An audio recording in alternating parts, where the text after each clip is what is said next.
Assalamualaikum warahmatullahi wabarakatuh. Salam satu Malaysia, salam Malaysia Madani. Kita ke udara pada malam ini untuk membicarakan isu-isu semasa.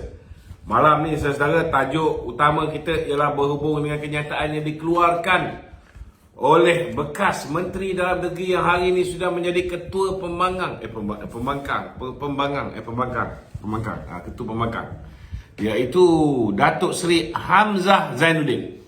Hamzah Zainuddin hari ini, tuan-tuan, menasihati kerajaan jangan salah guna kuasa. Saudara, kadang-kadang agak-agak lucu juga Ketua Pembangkang kita ni, tuan-tuan. Kerana kita pun tahu bagaimana Tan Sri Hamid Bado, Ketua Polis Negara, seketika, cuba bayangkan kalau orang lain yang tegur kau ni, tak apa lagi tau, yang tegur kau ni Ketua Polis Negara yang satu dunia tahu kabur. Yang kabur tu pun boleh nampak. Yang kabur ni pun boleh nampak Hamzah ni sebagai seorang yang menyalahgunakan kuasa. Orang yang pernah dilantik sebagai pengurusi Suruhanjaya Perkhidmatan Polis, kerja dia salah guna kuasa. Semua jawatan-jawatan dalam pasukan polis di Raja Malaysia dia nak letak orang dia. Ini belum lagi kita cerita apa yang dia buat ketika dia menjadi Menteri KPDNKK. Ini belum lagi kita cerita macam mana anak dia pula boleh dapat subsidi minyak masak. Ini belum lagi kita cerita tentang bagaimana anak dia boleh simpan bekalan minyak masak melebihi daripada apa yang dia diberikan secara, tak tahulah secara halal ke secara haram dia dapat subsidi minyak masak ni, saudara. Tetapi yang pastinya, tuan-tuan, yang pastinya, saudara, ni apa soal ni? Invite to join live. Komen dulu. Siapa ni? Assalamualaikum. Waalaikumsalam. Datuk. Ya. Datuk busy ke? Datuk banyak followers UMNO. Saya tengah live lah ni. Sorry ganggu. Sorry Datuk. Okey. Minta maaf. Ada apa nak tanya soalan? Ini politik ke apa? Ini politik. Faham. Saya tak pandai politik. Oh, tak pandai politik. Okey. Maaf Datuk. Nanti lain kali invite saya Okey, saya Okey. Assalamualaikum. Okey. salam. Jadi, tuan-tuan, mana ni? Kalau kita drop ni. Boleh turun tak? Kita Okey. Okey. Datuk. Turun Kim. Okey. Jadi, saudara, orang yang dah terang-terang ditegur dengan cara yang amat memalukan ketika Tan Sri Hamid Bado nak pencen ni, dalam ucapan pembencenan dia. Ucapan pembencenan. Dia ucapan persaraan dia ni, saudara. Dia dedahkan tentang bagaimana Hamzah Zainuddin menyalahgunakan kuasa. Dan kita pun tahu anak Hamzah akhirnya ditangkap dengan bekalan minyak masak yang melebihi daripada apa yang dia sepatutnya simpan. Dikala orang tengah sengsara tak ada bekalan minyak masak, anak dia sapu minyak masak ni. Belum lagi cerita tentang kes SSM yang melibatkan duit 500 juta. Banyak kes salah guna kuasa. Belum lagi cerita tentang kes ketika beliau menjadi Menteri Dalam Negeri. Belum lagi kita buka tentang cerita kes Jana Wibawa. Belum lagi kita buka kes tentang bagaimana cabutan judi daripada 8 boleh naik kepada 22. Saudara, tiba-tiba dia nak nasihatkan pula kerajaan Madani ini tentang soal jangan salah guna kuasa. Kenapa, tuan-tuan, dia nak mempersoalkan ni? Kalaulah keputusan membebaskan ataupun menghentikan pendakwaan ke atas Datuk Seri Zahid sehingga siasatan selesai, itu diambil oleh kerajaan, tak apa juga. Tetapi keputusan untuk menghentikan pendakwaan ke atas Datuk Seri Zahid dibuat oleh Tan Sri Idrus, iaitu peguam negara yang dilantik oleh bos dia sendiri. Tak kebengong ni tuan-tuan. Bos dia sendiri, Muhyiddin Yassin sendiri yang lantik Tan Sri Idrus. Dan orang ini bila dah bocor iaitu kertas perhubungan ataupun memo perhubungan dalaman, di mana seorang DPP bernama Datuk Ahmad Akram Garib memberitahu bahawa 7 DPP dan 5 IO berpendapat bahawa tidak ada asas untuk mendakwa Datuk Seri Zahid sama sekali. Barulah dia mengambil keputusan untuk menggugurkan kes ini ataupun menghentikan pendakwaan kes ini sehingga siasatan lanjut dibuat ke atas dakwaan-dakwaan yang dibuat oleh Datuk Zahid, di atas tularnya kertas memo dalaman yang dibuat oleh Akram Garib, kan? Barulah dia nak ambil tanggungjawab, tuan-tuan. Itu pun dia tak ambil tanggungjawab penuh. Sepatutnya digugurkan sekali kes Datuk Seri Najib, tapi tak buat. Jadi saya nak beritahu dengan Hamzah ni, cerminlah dulu muka kau ni dekat mana-mana public toilet, kan? Mungkin kat rumah dia tak ada cermin, dekat public toilet ada banyak. Tu yang nak beritahu. Okey, malam ni siapa yang ada soalan, nak bertanya soalan, nak mengemukakan apa-apa pandangan, boleh ke talian 019 481 9495. 019 481 9495. Saya ada satu pengumuman tuan-tuan nak saya buat kepada semua ahli-ahli community komunikasi UMNO Malaysia ataupun komuniti setiap kawasan parlimen. Kita ada 191 kawasan parlimen. Saya nak maklumkan kami punya WhatsApp community ini telah disabotaj dan kita telah kehilangan kontrol ke atas kesemua komuniti tersebut. Ianya telah deactivatedkan oleh pihak yang tidak bertanggungjawab. Laporan polis akan kita buat. Jadi saya minta selepas ini saya akan buat komuniti di peringkat negeri sementara waktu.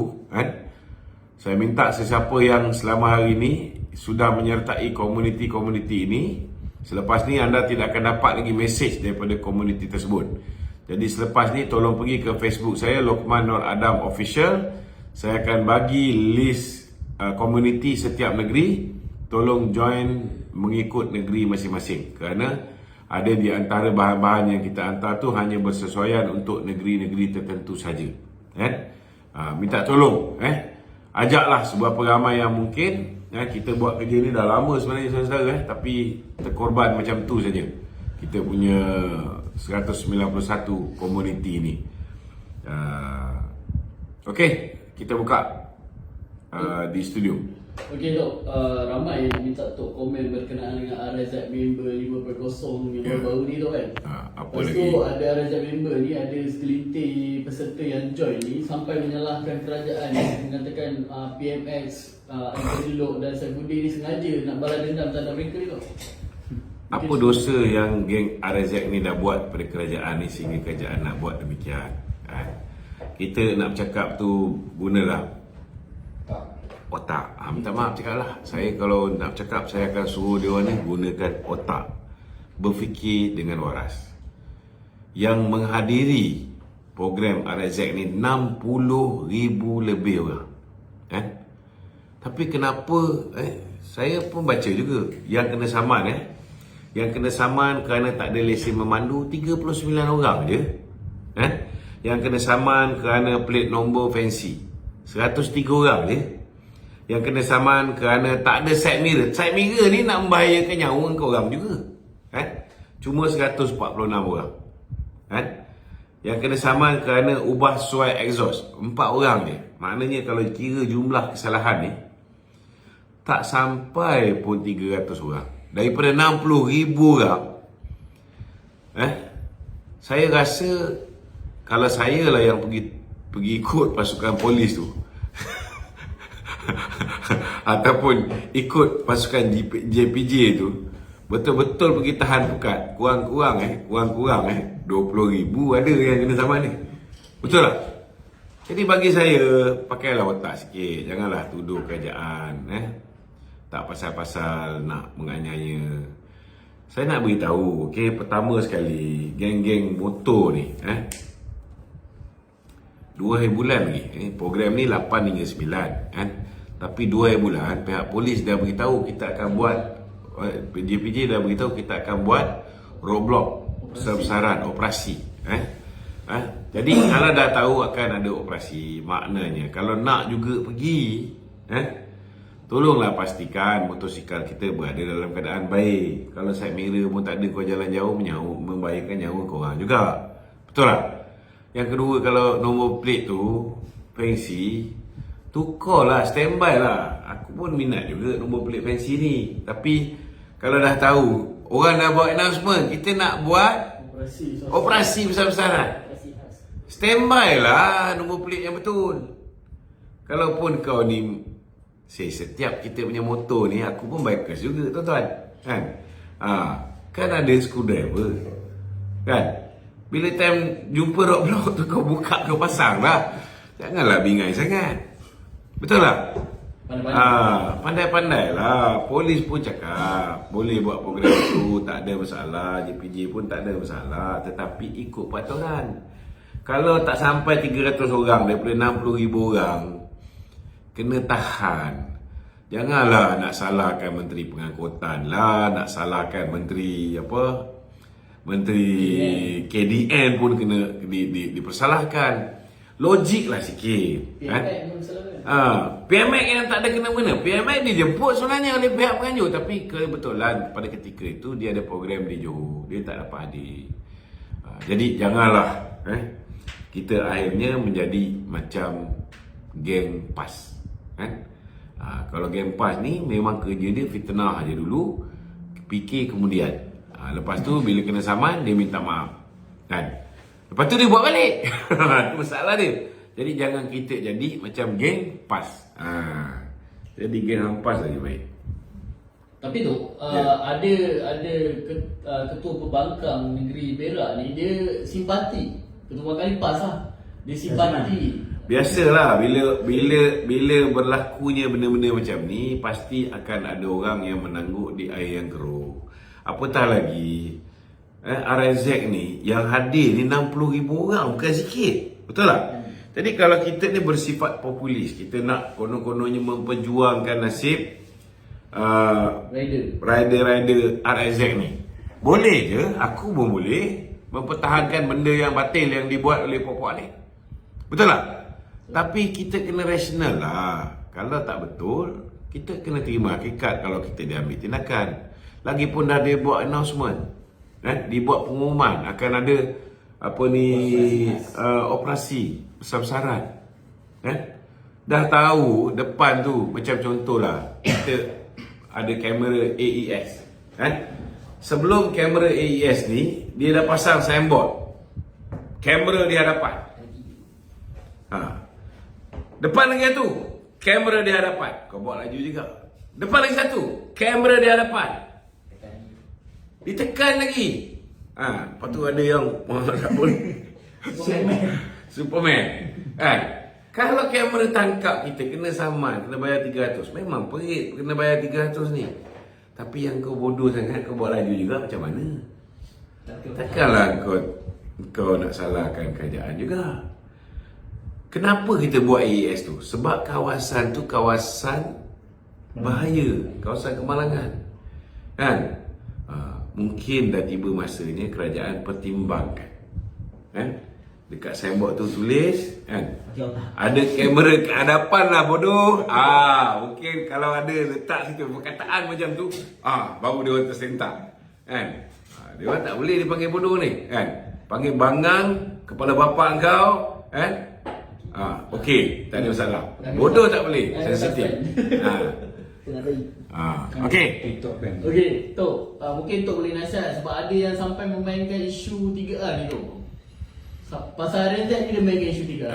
Tak apalah.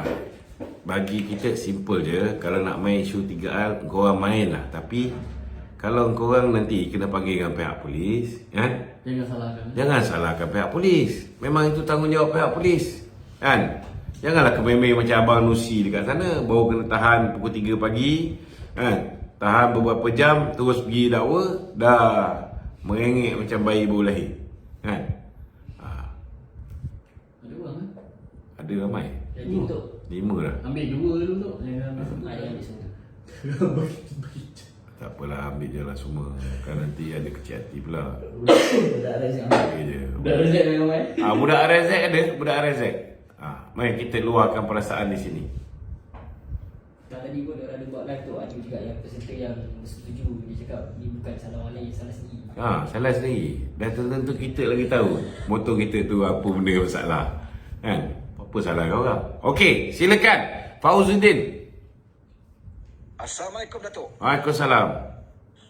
Saya berkenaan nak komen sikit berkenaan dengan yang LZ members tu. Okey. Dia masih menyalahkan kerajaan. Tapi semalam lah penganjur sendiri minta maaf dan mengaku kesalahan dia. Kesilapan dia tidak menentukan peserta ikut arahan dan peraturan. Jadi dah penganjur sendiri minta maaf. Kenapa nak salahkan kerajaan lagi?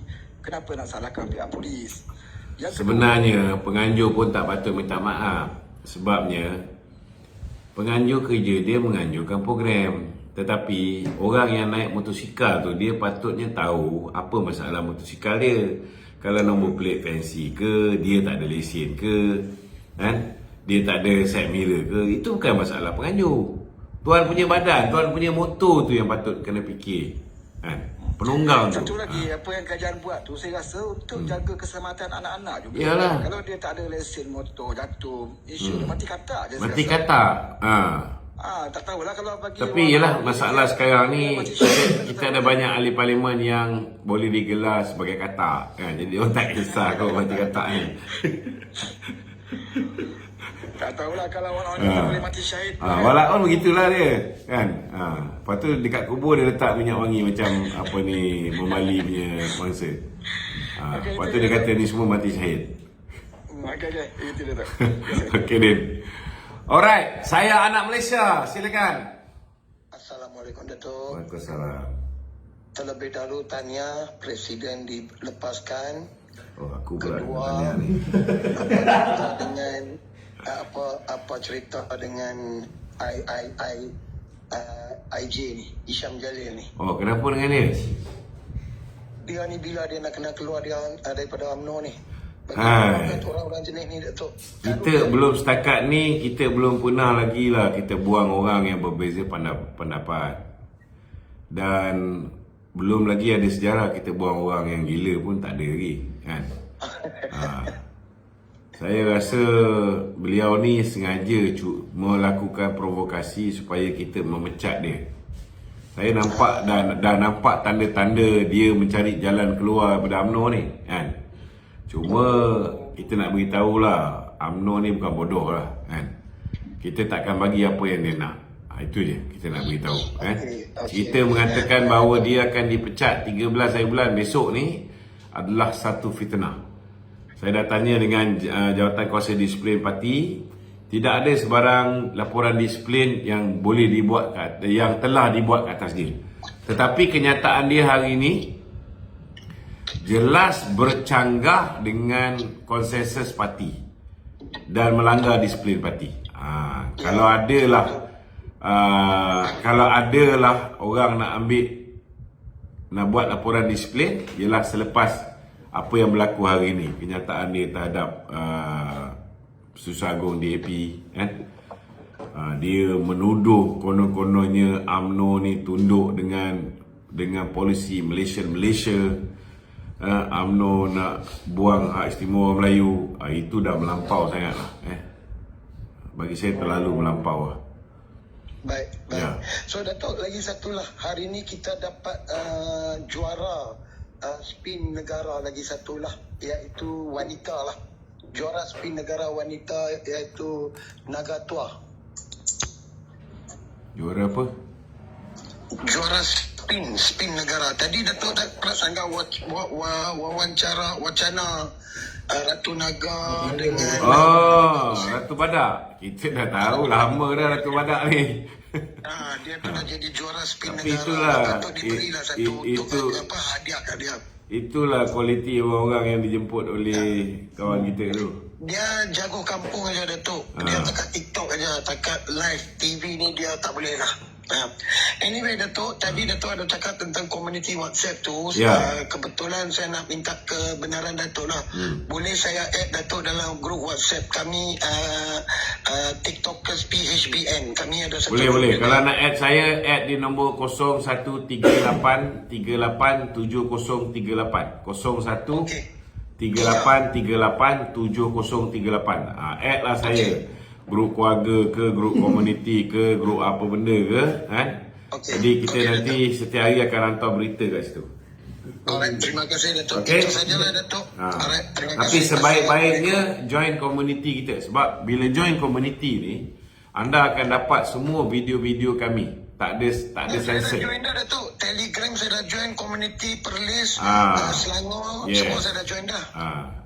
Tapi Datuk kata tadi kena hack kan, so saya tunggu Datuk punya baru punya community lah. Ya. Kalau tadi saya ada bagi satu komuniti penerangan UMNO, join tu pun boleh. Tapi selepas ni saya akan bagi pecahan untuk setiap negeri. Baik, terima kasih Datuk. Okey, sama. Alright. Okey, silakan. Assalamualaikum Datuk. Waalaikumsalam. Okey, salam Malaysia Madani dan salam reformasi ya. Salam reformasi. Saya ni ahli PKR dan juga ahli Pakatan Harapan. Okey. Jadi saya memang selalu melihatlah mendengar semua pencerahan yang dibuat oleh Datuk lah. Okey. Cuma Datuk yang tentang komuniti tu saya ada cadangan Datuk, kalau Datuk bersetuju lah. Boleh tak kalau kita buat satu sekretariat iaitu di atas nama komuniti perpaduan sekretariat komuniti perpaduan. Maksudnya bukan sahaja di online tapi kita buat juga dari segi fizikal juga. Maksudnya boleh buat kita boleh buat perbincangan di setiap negeri apa semua. Kita dah ada sekretariat media perpaduan. Tak maksud saya macam Datuk. Maksud Media saya perpaduan ni ada juga dalam tu ada juga TikTokers daripada BN, daripada PH. Dah lama dah kita buat ni. ya ke? Saya sebagai ketua sekretariat media perpaduan. Kita ada buat sekretariat yang fizikal Datuk. Maksudnya bila dah pecahkan negeri, kita pecahkan ikut parlimen. Mungkin kalau negeri-negeri tu ada tu, kita pecah ikut ketua juga. Maksudnya Tak boleh. Dia macam gini. Setiap kawasan parlimen tu dia ada ketua UMNO bahagian. Ketua UMNO bahagian, lepas tu dia ada pengurusi BN bahagian. Dan setiap kawasan parlimen juga dia ada pengurusi PH di bahagian ataupun kawasan parlimen. So kerjasama tu dia akan di peringkat bahagian tu akan dikepalai oleh, contoh kalau ahli parlimen di sesuatu kawasan parlimen tu daripada PKR, maka mungkin daripada PKR tu yang akan lead lah untuk panggil pengurusi BN parlimen tersebut, untuk panggil pengurusi UMNO, MCA, MIC di kawasan tersebut lah. Biasanya macam tu lah. Saya cadangkan biar benda ni menjadi satu macam sekretariat yang genuine lah Datuk. Maksudnya kalau apa-apa kita boleh rujuk sekretariat tu untuk dapatkan maklumat, mendapatkan infografik apa-apa kan. Itu sebabnya kita dah buat komuniti. Komuniti ni masih ada. Kita ada komuniti media perpaduan, kita ada komuniti kerajaan perpaduan, kita ada komuniti penerangan UMNO Malaysia. So join komuniti yang sedia ada ni pun cukup lah. Kita memang hantar maklumat, bukan hanya maklumat daripada UMNO, tetapi kita hantar juga maklumat daripada media perpaduan. Media perpaduan ni kita kumpulkan maklumat daripada DAP, daripada apa ni, Amanah, daripada PKR, daripada Harapan Daily. Semua sekali ada. Dia bukan UMNO je. Minta mencelah. Datuk, satu semua cadangan baru teringat yang saya duk fikir-fikir ni. Boleh tak kita buat satu grup sementara untuk PRK Pelangai? Untuk habis saja undian tu, kita boleh bubarkan grup WhatsApp tu. Tapi ini pasal banyak benda kita tak boleh sembang dia. Kenapa selected people saja untuk dapat information yang yang kita boleh buat konten untuk live kita ataupun VTT kita dan TikTok daripada Datuk lah. Bagi saya lebih berharap Datuk lah sebagai seorang pejuang. So certain things yang kita tak boleh cakap, Datuk faham lah, kita tak boleh cakap secara open. Dia macam ni apa ni, saya anak Malaysia saya tak nak duduk dalam terlalu banyak grup WhatsApp biasa sebab masa saya sangat limited. Kalau you invite saya duduk dalam grup WhatsApp pun, kalau saya tak contribute dalam bentuk buah fikiran dan sebagainya, tak guna kan. Jadi itu sebabnya saya bagi secara satu hala. Maknanya kita ni sentiasa tau, kita kerja tak pernah berhenti kecuali betul-betul time rehat apa semua. Kita sentiasa menghasilkan bahan-bahan. Bila you join community kita akan terus post kepada community tersebut. So you akan dapat maklumat tu, lepas tu you nak viralkan ke grup WhatsApp you, itu terpulang. Kan? Sama juga, saya ada 900 WhatsApp grup biasa. Itu satu telefon khusus untuk add saya dalam grup WhatsApp je. Telefon ni lagilah, saya tak boleh tengok, tak boleh baca apa pun. Sebab dia punya scrolling dia tu macam bursa saham Kuala Lumpur tau. Dia sentiasa naik, sentiasa ada beribu mesej masuk. So memang saya tak boleh, kalau you add saya dalam grup WhatsApp biasa, memang tak function pun. Baik. Bagi saya, kalau Datuk boleh update something dalam komuniti tu yang Datuk cakap tu tentang pelangai. Pasal sekarang kita kena concentrate betul-betul. Betul. Ya. Kita memang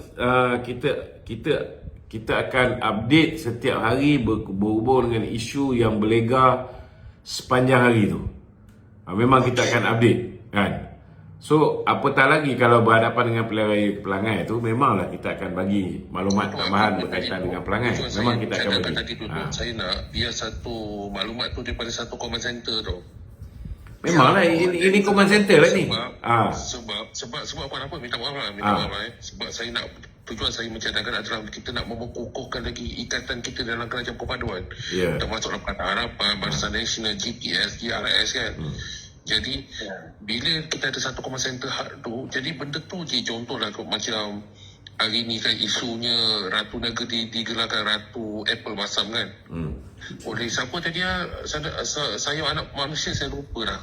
Itu Faizal tu yang lawyer tu, rambut panjang tu. Itu bukan Tok Faisal. Bukan Tok Faizal ni. Faizal Peguam tu. Peguam. Faizal nama dia, Faizal. Jadi saya nampak benda tu, kalau dia daripada satu command center, jadi kita boleh buat VTT dan benda yang sama tau. Jadi kita kalau boleh kita nak selaras benda tu. Itu sebabnya saya buat community. Bila saya buat community, kita ni setiap hari Selasa kita akan meeting. Kita akan tentukan apa naratif yang kita nak bawa sepanjang minggu ni sampai Selasa depan. Tapi dalam masa yang sama juga, kalau ada isu-isu baru berbangkit, kita juga akan menjawab. So kita akan set apa yang nak diperkatakan, apa yang nak kita jawab, apa yang kita perlu diamkan, apa yang perlu kita highlightkan. So macam mana cara kita turunkan ke bawah ialah melalui komuniti kita tu. Itu yang saya minta. Kalau boleh setiap orang mesti join komuniti tu. At least ada satu komuniti yang you tahu ada kaitan dengan kami. Komuniti kerajaan perpaduan ke, komuniti media perpaduan ke, komuniti penerangan UMNO Malaysia ke, semua akan dapat mesej yang sama. Jadi kita akan hantar tuan-tuan video-video without watermarks, kecuali media perpaduan ada yang kita letak watermarks. Jadi benda ni kita harap tuan-tuan boleh upload dalam Facebook, dalam Twitter, TikTok tuan-tuan. Kalau tuan-tuan boleh come up with your new fresh ideas dengan video TikTok tuan-tuan yang tersendiri, lagi baik. Olah mengikut cara, mengikut ilmu, mengikut gaya bahasa tuan-tuan sendiri. Itu cara. Ada satu cadangan lagi dari saya. Boleh tak satu hal ataupun Datuk boleh anjurkan Datuk kita buat town hall bersama TikTokers ke Kerajaan Perpaduan? Kita dah buat, tapi kita boleh buat lagi lah. Kita boleh buat lagi. Sebab saya nampak Itu hari masa kita buat kat Penang ada ikut ke? saya KL tu. Masa kita buat dekat Selangor ada ikut? Masa tu dekat Shah Alam. Di Shah Alam. Maklumat kau tu. Minta maaf lah. Mungkin saya tak dapat maklumat. Ya. Lepas tu saya kita ada buat satu lagi baru ni dekat Terengganu. Saya selalu tengok wujud ni. Hari pertama saya tengok Datuk dekat live dekat ni, Dekat TikTok. TikTok ni. I see. Okay. Tapi kalau ikutkan saya ni memang orang kata sebagai pakar-pakar Nanti- pada Datuk. Nanti kita akan Tapi kami bantu semua lah. Okey, nanti kita akan buat juga. Kita akan buat lagi, kan?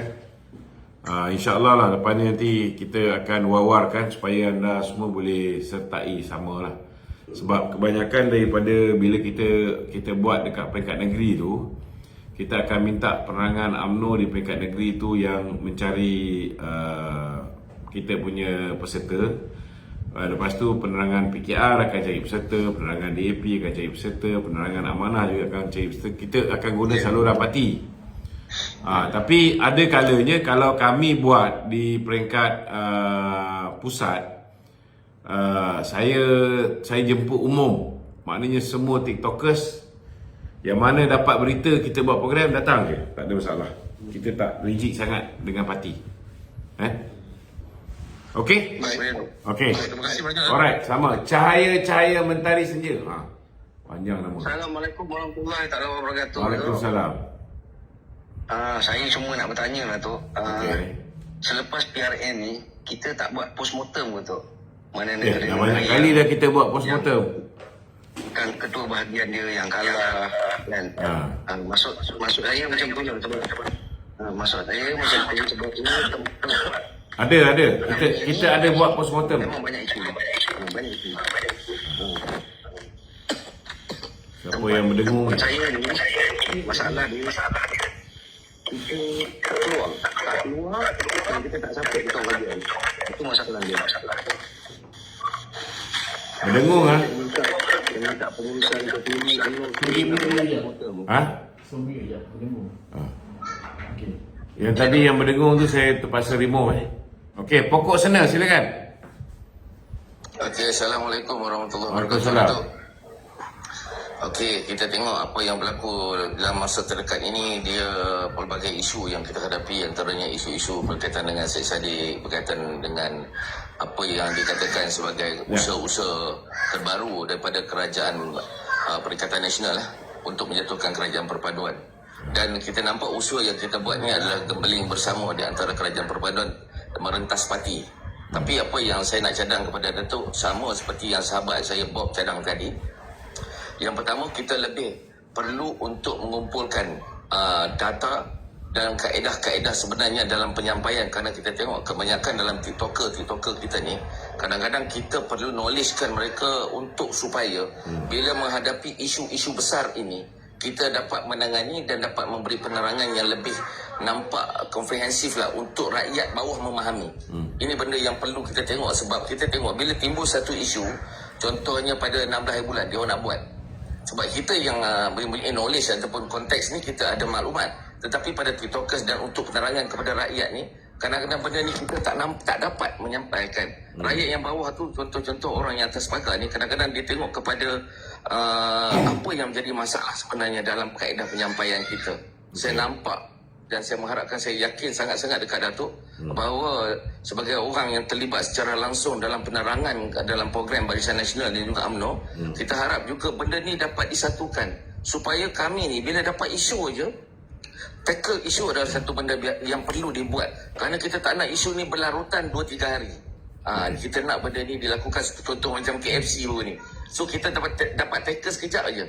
So dia orang akan hilang dengan isu. Dan kedua, saya minta Datuk untuk kita, sekarang ni kita dia orang cari isu, kita pun kena bijak mencari isu juga. Contohnya isu hari ni, isu ketereh lah.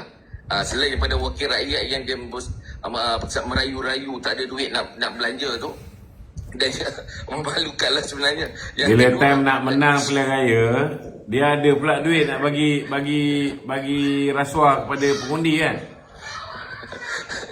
saya kadang-kadang isu ni jenaka banyaklah dia orang ni sebenarnya. Tapi isu yang menarik kita ialah isu Kota Baru, iaitu isu berkaitan dengan apa yang berlaku Datuk di konsert. Dia seolah-olah ada yang halal, ada yang haram ni. Kita dah tengok ni, bila KFC haram, kalau buat di Kota Baru halal lah. Apa halalnya di mana? Jadi isu sebenarnya check and balance. Kita kena, bila saya bercakap, kalau korang tanya saya pasal KFC, saya jawab balik, ketereh punya isu macam mana? Ya. Adakah benda tu halal? Ada konsert halal ke ada konsert haram? Saya nak ada. Isu tu ni lah. Saya yakin Datuk tahu apa maksud saya. Ya. So kita kena bawa kepada momentum dia ialah, jangan kita sebagai defender, tapi kita must to be attack. Kita menjadi orang penyerang dalam kaedah, bukan kita mencari salah. Tapi kita nak bawa kepada pemahaman rakyat bahawa apa yang berlaku hari ini ada gangguan tu. Okey, apa Hamidi dah 2 kali lah ni. So ni mute je. okey, Saya tak apa boleh yang bawa rakyat Hamidi naik lihat balik. pada hari ini merupakan salah satu benda yang boleh dianggap sebagai benda-benda pecisan saja bila kita menjawab. Terutama isu RAZ. Adanya ini permainan pecisan. Yang benda yang tidak melibatkan Itu sebab tapi itu tidak sebab bukan sebenarnya menjadi ni masalah. pokok sana nak tanya, you ada join community kita ke? Belum Datuk. Okey. Sebenarnya apa yang you cakap ni semua kita dah buat lama dah sebenarnya. So kalau you join community kita, setiap apa yang jawapan yang disediakan di peringkat pusat ni, memang benda ni setiap hari. Satu hari kadang-kadang 10, kadang-kadang 11. Kita bagi input tu ke setiap kawasan parlimen. Tapi saya ada info lain lah. Saya ada info lain sos teknikal baru. So kalau misalnya you ada info lain, you boleh hantar pada saya jugalah di talian 0123320000. Kalau kita rasa benda tu bagus, kita akan, contohnya lah, kalau benda tu dalam bentuk serangan dan kita tengok memang konten dia tu ada merit, ada fakta, bukan konten yang direka-reka atau fitnah dan sebagainya. So kita pun boleh bantu untuk viralkan. Tapi tak semua yang dihantar pada kita tu kita akan tolong sebar, sebab kita pun nak jaga kualiti kita juga. Lepas tu kita tak boleh terlalu banyak sangat kita hantar ni, nanti ramai yang akan left group kita. Mungkin kita akan berpada-pada lah, pagi kita hantar 3, tengah hari. Kalau ada lebih yang kita rasa perlu kita hantar, kita tambah lagi 2. Macam tu lah lebih kurang. Okey. Tu. Ya. Okey, baik Datuk, terima kasih. Okey, sama. Terima kasih, Datuk. Okey, terima kasih pokok senang. Okey, silakan. Ni dah mahal dah ni lah tu. Apa yang dah mahal? Beras naik, semua naik tu. Saya hari ni tadi dah minta saya punya staff, kita dah bagi kepada 2 kumpulan. Besok mereka akan turun pergi ke minimarket untuk cek. Kita pun dapat maklumat ni, ramai orang merungut, betul ke tak betul, Dah 8 bulan nak masuk bulan 9 dah tu. 8 bulan apa maksud awak 8 bulan ni? Macam tak ada apa function apa tu. Tak betul, itu tak betul. Yang itu pasti tak betul. Sebelum ni memang harga barang naik, tetapi sepanjang tempoh daripada bulan 1, sebenarnya bulan 12 pun dah turun. Kadar inflasi negara ni menurun. Cuma 1-2 minggu ni kita berhadapan dengan masalah bekalan beras tempatan contohnya. Itu tidak dinafikan. Tapi kalau kata 8 bulan ini terus menerus tak ada langsung perubahan, itu tak berdasarkan fakta sebenar lah. Dan besok kita akan hantar orang pergi ke setiap minimarket. Kita akan patutnya tu kena hantar dah daripada hari tu. Kita kena faham. Memang daripada bulan 8 tahun lepas kadar inflasi berada di tahap yang sangat tinggi. Tetapi kita berjaya turunkan peringkat demi peringkat sehingga 2.8 turun pada 2.4 dan sekarang dah 2.0 bulan lepas. So cuma bulan ni je dari segi contohnya beras tempatan, kita ada shortage sebab kita punya kawan-kawan daripada India pun dah tak nak ekspor pada kita, kan? Kemudian mereka pun dah mula import beras, dia dah tak ekspor keluar. Kemudian kita punya kawan daripada Indonesia pun mereka pun dah tak ekspor, mereka dah mula import pula. So memang ini masalah global, bukannya dekat Malaysia je ada masalah kekurangan bekalan beras tempatan ni. Dia macam mana saya nak minta tu, kami ni rakyat susah tu, kami kerja pun duit pun tak banyak sangat tu, sampai beras naik dekat RM40. Ini satu lagi masalahnya lah. Saya nak beritahu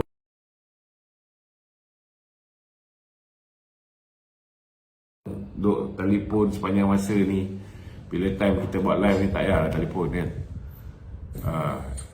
Saya nak beritahu beras tempatan harganya tetap RM2.60 1 kilogram. Kalau 10 kilogramnya satu kampit harganya RM26. Beras ini kalau orang jual RM40, kan? You biarkan, kan? Itu you punya salah, bukan orang lain salah. You yang patutnya kena report benda ni. Cuma masalah dia hari ni, kita dah buat explanation. Beras tempatan ni bawah dia tu label dia color purple, itu betul beras tempatan. Kalau bawah dia tu label dia color biru ke, color lain, itu ialah beras import. Kerajaan dah buat proses kawal selia dan pemantauan ni. Kita dah buat operasi beras putih, dan untuk menangani masalah sekarang kita akui memang kita ada shortage of beras tempatan ni. Kita akan naikkan 20% kadar pengeluaran beras supaya dapat mengimbangi kekurangan yang ada di pasaran sekarang ni. Kerajaan minta sebulan. Kerajaan minta tempoh sebulan untuk menyelesaikan masalah ni. Oh, ni banyak sembang tu tapi tak jalan. Itu kau yang cakap. Sekarang ni kalau kau cakap memanglah kau ada cerita banyak sembangnya tak jalan. Tapi kau ada pergi setiap ada pergi setiap minimarket ke cek benda ni? Cek Giant semua sepi tu, Tesco sepi, Lotus pun sepi tu. Ya, aku baru je pergi Lotus Wangsa Maju baru ni, ada je beras tempatan, tak ada masalah. Saya duduk Pulau Pinang. Itu sebabnya kita nak beritahu, ada tempat dia ada masalah, ada tempat tak ada masalah. Salah satu sebab kita bermasalah bila semua orang dengar cerita bahawa stok. Masalah sekarang itu. Kau nak dengar kita bagi penerangan ke? Tak apa. Okey. Kami dengar. Okey. Kalau masuk tu nak bertanya, buat cara nak bertanya. Kalau masuk tu nak mengajar, beritahu kau nak mengajar. Aku boleh dengar. Itu kami ni sebagai budak. Betul tak? Jadi kalau dah tahu diri tu budak-budak tu, dengarlah sikit orang tua cakap. Sebab bukan semua tempat tu sama.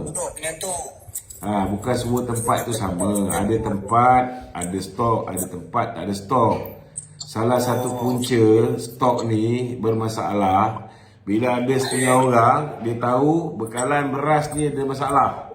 Dia patut beli sekampit, 2 kampit. Dia beli lebih daripada sepatutnya. Panic buying. Ini dipanggil panic buying. Bila ramai orang buat panic buying, kalau orang semua beli 2 kampit, dia cukup untuk semua orang.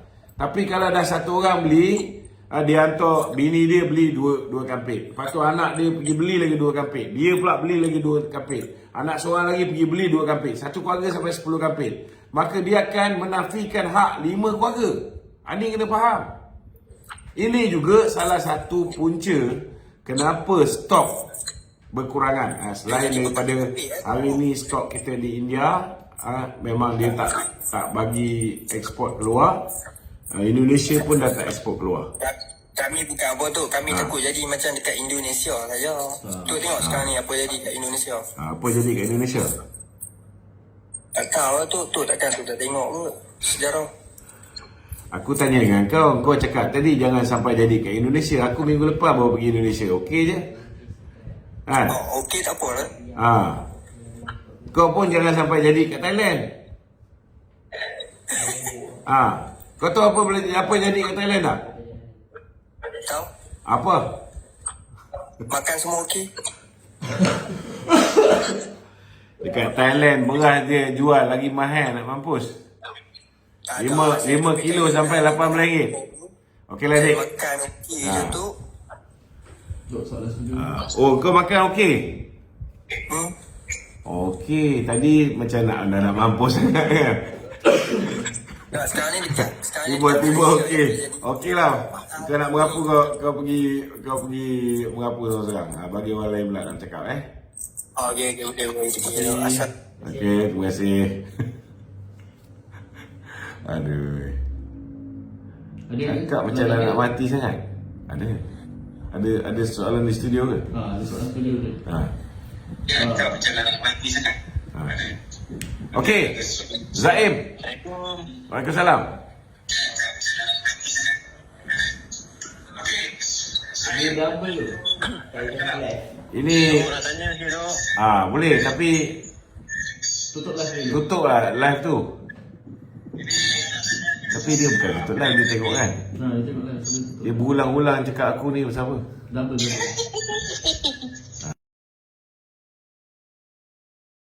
Pembingai ni tu. Dah cakap dah jangan telefon. Time ni dia telefon. Assalamualaikum tu. Waalaikumsalam. Siapa cakap tu? Suami tu. Okey, Suami silakan Ming. Tu kan kadang-kadang kalau kita layan orang yang bingai tu. Tahu tak apa. Kalau aku cakap dia orang bingai, dia orang marah Mi. Tapi kalau kau cakap tak apa Mi. Itulah pasal. Dia cerita dia macam ni tu. Kalau kita kawal, sebenarnya kedai-kedai makan gitu. Kedai-kedai restoran, mamak. Diorang ni makan kat mamak. Diorang boleh bayar RM1.50 sepinggan. Kan? Tu pun kira murah tu, RM1.50 tu. Biasa RM2. Diorang tak kira pula. Sekilo, daripada sekilo kita masak tu, kita boleh dapat 10 orang makan. Betul. Kalau mamak kau boleh bayar RM1.50, bermakna RM15 sekilo kau makan. Betul. Tu yang ini sekarang ni, kalau RM30 pun harga beras tempatan. Kalau 10 kilo RM30, mana sekilo baru RM3. Kalau masak kat rumah pun, kau kira 30 sen aja sepinggan. Itu pun nak kata mahal lagi, aku tak tahu nak cakap. Kan? Tapi yelah, Mi, bukan semua orang ada masa untuk masak kat rumah kan. Kadang-kadang dia orang makan kat luar jugalah. Masalah yang dia cakap mahal tu, dia sanggup bayar kat mamak RM1.50 sepinggan tu. Yelah. Bila time beli beras, dia komplain. Tapi time dia bayar dekat mamak, dia tak komplain. Itu tak nafikan jugalah. Peniaga-peniaga ni dia pun tu, diorang bila dah tahu beras tempatan ni ada kekurangan, diorang akan restock banyak-banyak tu. Diorang akan beli banyak, betul. Sepatutnya peniaga-peniaga ni pun, diorang tak boleh ambil beras tempatan. Sepatutnya kita sekat diorang kena ambil beras import.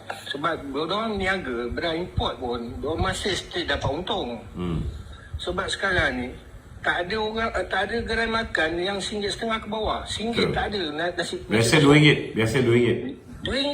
Kedai biasa. RM2, 10 kilo tu boleh, 1 kilo boleh makan 10 orang tu.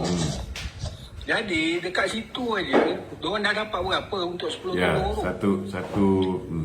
Terus kilo dah jadi berapa? kedai-kedai makan yang borong banyak ni, sepatutnya kita tak boleh bagi dia beras tempatan. Sebab dia still boleh meniaga lagi. Dia balik untung yang besar lagi. Jadi kat situ, untuk beras tempatan ni, kita khaskan orang yang B40 ni, yang beli satu untuk satu keluarga. So kat situ kita akan boleh kurangkan pengeluaran yang tak cukup tu. Tapi tak apa, ini kita punya Menteri Pertanian dan Keterjaminan Makanan